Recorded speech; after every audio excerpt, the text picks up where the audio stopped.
其實推下來做嚟工作嗬，偏周邊係個艱苦。哦，因為這麼面多呢。周邊嗬，來到軍隊嘅編制層層節制，蠻附近嘛嘅。分工下我哋做嚟水下考古咯，全部愛即間跟主持人啊、先生嚟到，愛即間規劃。規劃你們開始你們是打前鋒的人。大海茫茫啊，沉船哪裡找？何處找？大家看古書，都說黑水溝是先民渡海來台，很多10次有7次都會沉在。阿孫雷霆奈咯，講他會不會講啊？有他的條件啊，按什麼水？好，突然某個沉，像他講漂浮嗰度沉船。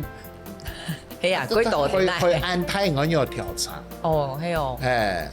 按佢實際，唔係像1年佢訓練有隊伍，來的成員大家都會。能從零開始呢？都從零，台灣突然嚟開始啊。應該係咪聽講蘇訓係連7家之後都漂浮去門內有沉船啊咧？按7咩位？本來講先生，碩士班嘅先生，故宮嘅先生講，推下來，冇結果，我先生都當時都突然就離世了，人都血壓可能血壓高都離開，病落見，都到我之前又參加嚟中研院嘅嚟。文化部合作嘅水下考古培訓，來主持人又請唔到，當時嘛請唔到人，我亦都聯絡，我哋都見面。黑暗呢？當時呢，其實台灣調查2-3年咧，佢下都請唔到東西。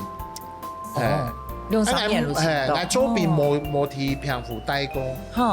都到來計劃要提漂浮，因為漂浮最有可能沉船最多地方。我都跟先生講，我按部就班放心，先去漂浮。漂浮我都頭都講嘅，嚟到對耆老的漁民的，嚟到口述訪談，因為漂浮嘅沉船有記錄嘅歷史幾多嘅。文獻資料會多